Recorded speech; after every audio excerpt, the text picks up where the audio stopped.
Bonjour et bienvenue à tous, vous êtes sur le Figaro TV Sport 24 pour une toute nouvelle édition de votre EcoSport News. Et on commence tout de suite avec le lancement du projet européen Volunteering in School Sport qui a eu lieu à Bruxelles les 19 et 20 janvier dernier, mené par l'International School Sport Federation, l'UNSS et Sport et Citoyenneté. L'idée est d'impliquer de jeunes volontaires pour les engager à prendre plus de responsabilités dans les organisations sportives, développées dans le cadre scolaire et ainsi démontrer que le volontariat est une opportunité de renforcer et développer de nouvelles compétences. C'est donc dans ce cadre précis et ambitieux que l'expertise du think tank européen Sport et Citoyenneté sera mise à contribution lors de l'organisation de la conférence finale du projet qui se tiendra à Clermont-Ferrand pendant le championnat scolaire européen de badminton. Ce sera en juin 2017. On va rester avec la jeunesse et le cross UNSS qui se tenait le week-end dernier à Saint-Quentin en Yvelines, une grande course qui a réuni les finalistes d'épreuves auxquelles ont participé 215 000 collégiens et lycéens. Inutile de vous dire que ce week-end était très attendu par nos compétiteurs scolaires qui se sont mobilisés très nombreux. L'an dernier, c'était plus de 2000 participants à Meaux. Et pour cette nouvelle édition, l'UNSS fait encore plus fort pour la semaine de l'Olympisme avec 3000 jeunes venus relever le challenge aux côtés de champions tels que Dimitri Bascou, Ladji Doucouré ou encore Muriel Urtis. Et enfin, à ceux qui se demandent à quoi sert le cross, eh bien c'est le directeur national de l'UNSS qui répond, Laurent Petrinka, en rappelant qu'il existe un lien fort entre l'activité physique et la réussite scolaire. Dans les collèges où le nombre d'inscrits à l'UNSS est important, l'ambiance entre les profs et les élèves est meilleure, sans parler de l'importance des valeurs du sport et notamment du dépassement de soi. Fin de citation.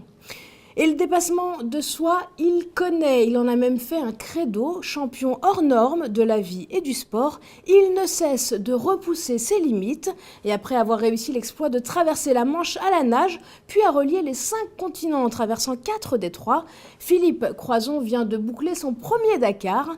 Amputé des jambes et des bras, l'athlète tricolore a une fois de plus montré que tout était possible.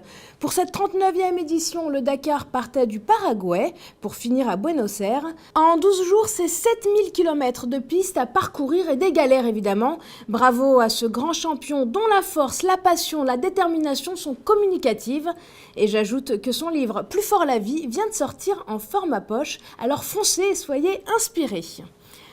Se dépasser pour s'imposer et casser les codes, c'est aussi le destin de nombreuses femmes. Leader accomplie, Marie-Christine Ogli fait partie de celles qui ont décidé de prendre le pouvoir et de s'engager sur différents fronts. Elle est l'invitée du Focus tout de suite.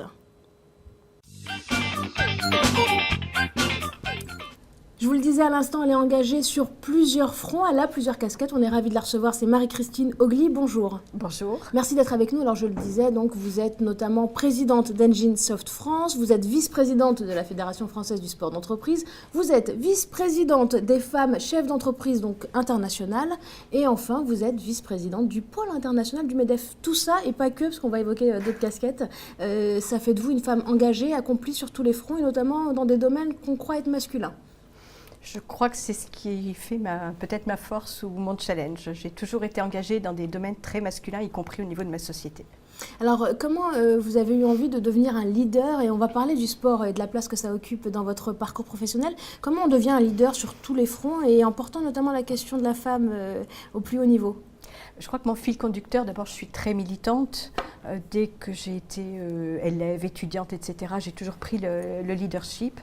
Dès que j'ai commencé à travailler, je me suis tout de suite engagée dans les groupements patronaux. Et puis, très vite, étant une femme, je me suis heurtée au plafond de verre.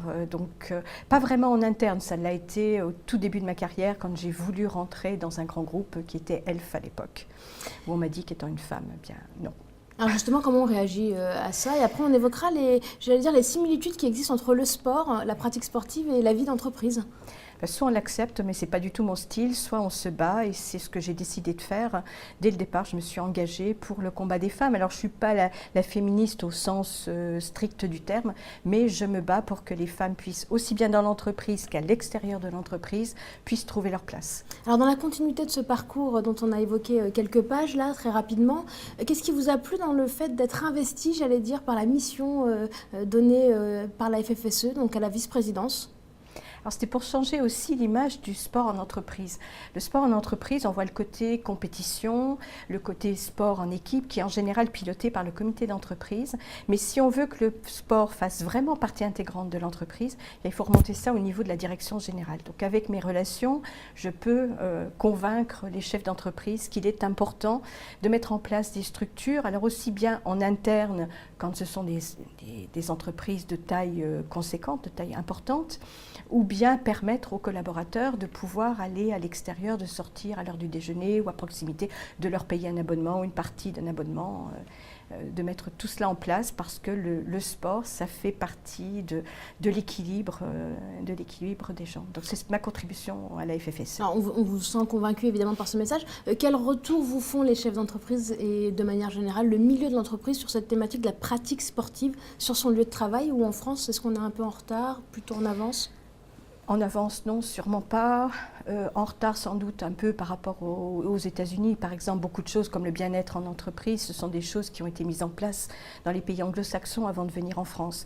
Mais il est évident qu'aujourd'hui, surtout pour les femmes, par exemple, on prend une femme qui vient d'avoir un bébé, aller faire du sport, c'est très compliqué pour elle. Si elle a à proximité ou dans l'entreprise une possibilité de faire du sport, ça lui permet tout de suite, d'une part, de se détendre, mais également d'être bien dans son corps et puis peut-être de plus vite récupérer ou de perdre du poids. Ça fait partie aussi des challenges.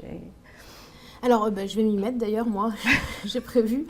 On voit là tout de suite les femmes de l'économie, on en parlait tout à l'heure, je disais, vous êtes la vice-présidente des femmes chefs d'entreprise, donc à l'échelle mondiale. Qu'est-ce qu'on peut faire au quotidien dans ces entreprises pour que la situation change et que la pratique sportive féminine puisse intégrer rapidement les réseaux ? C'est difficile quand on va être leader, mais c'est aussi difficile pour pratiquer le sport quand on est une femme aujourd'hui en entreprise ? Parce qu'une femme a beaucoup moins de temps, elle doit mener en parallèle sa carrière, si elle veut en avoir une ou si elle en a une, sa vie de famille, donc elle est toujours en train de courir. Donc il y a une question de proximité et de facilité et de ne pas penser que parce qu'une femme va partir à 16h30 parce qu'elle veut aller faire du sport, que c'est quelque chose de contraignant. L'important, c'est de faire son travail, c'est pas forcément le temps que l'on va passer dans l'entreprise. Et ce qui va être difficile également pour les femmes, c'est justement d'accepter ça. On met en place une salle de sport dans une entreprise, les femmes vont hésiter à y aller, toujours la même chose en se disant mais on va penser que je passe du temps à faire du sport plutôt qu'à travailler. Donc il faut qu'on sorte de ce complexe. Il y a un travail donc, genre, sur les codes, je le disais, casser les codes, il y a encore un long travail à faire. Comment vous vous situez, vous, à la FFSE, justement, concrètement parlant, sur les actions ? On sait qu'il y a la course de la diversité, on sait qu'il y a des actions tout au long de l'année. Quelles sont celles que vous portez ? Alors c'est toujours le même principe, c'est de permettre aux femmes d'avoir le temps de le faire et de les convaincre de ne pas être coupables, soit parce qu'elles vont prendre sur le temps qu'elles vont passer dans leur famille avec leurs enfants, soit le temps qu'elles vont prendre non pas sur leur temps de travail, mais au lieu d'aller faire du shopping, peut-être aller faire du sport. Alors je le dis d'autant plus facilement que c'est aussi mon cas, parce qu'on ne pense pas forcément au chef d'entreprise, mais on a une vie à 100 à l'heure, ce qui fait qu'aujourd'hui, tout en étant vice-présidente de l'association, j'ai très peu de temps pour faire du sport, pour ne pas dire pas de temps du tout. Alors là, on lance un appel à la FFSE, il va falloir un peu plus travailler sur les chefs d'entreprise. Juste avant de nous quitter quand même, la Fédération française du sport d'entreprise France, vous avez cette casquette-là, mais avec votre parcours à l'international, comment on peut agir ou interagir sur le pôle international ? Je crois que le seul moyen, c'est la communication, c'est faire passer des messages, c'est donner l'exemple. Alors au niveau de l'association des femmes chefs d'entreprise, on a eu notre présidente mondiale, la présidente actuelle, qui a fait la couverture d'ailleurs d'un des magazines. D'une des revues de la FFSE. D'une des revues. Et donc on a fait circuler ce magazine au niveau des présidentes en leur disant c'est un thème sur lequel vous pouvez travailler aussi dans vos pays, parce que c'est des pays où il y a encore plus de travail à faire. Je pense notamment aux pays africains, où le fait de pratiquer du sport dans l'entreprise ou à proximité de l'entreprise, ce n'est pas du tout quelque chose qui aujourd'hui est intégré dans les entreprises. Alors, j'avais une dernière question pour vous. Quel retour vous font les collaborateurs, j'allais dire les collaboratrices, sur ce travail que vous menez tout au long de votre parcours ? Ils sont très heureux et très fiers. En général, ils suivent ce que je fais.